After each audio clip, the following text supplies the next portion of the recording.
এখানে মাংস টুকরো রাখা আছে, এখানে পেঁয়াজ কেটে রাখা, এখানে আপনার মশলা করা, এখানে আপনার মশলা করা আছে, এখানে আপনার আলু ভাজা হচ্ছে। তারপর দেখাচ্ছি এরপর কি কি হবে। এরপর এরপর দিয়ে দেবো গোটা গরম মশলা।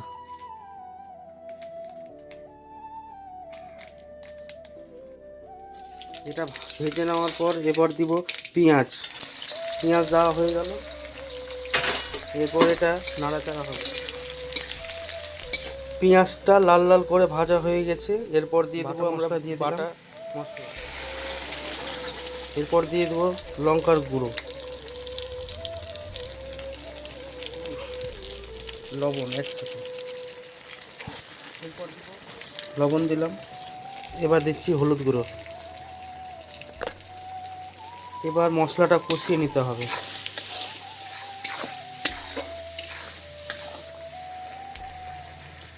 এরপর দিব দুটো তেজপাতা,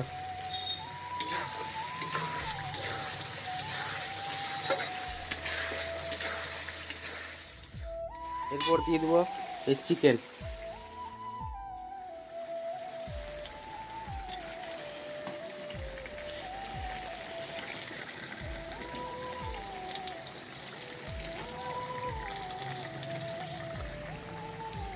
চিকেন দেওয়ার পর মাংসটা একটু নাড়তে হবে, নাহলে কড়াই লেগে যাবে।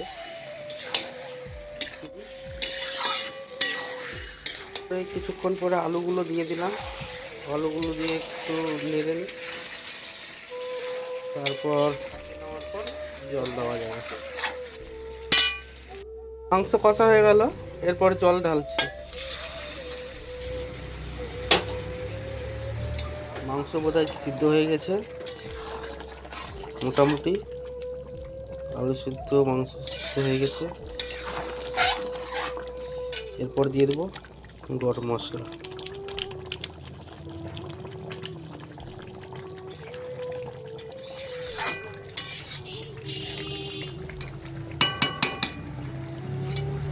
পুরোপুরি কমপ্লিট মাংস।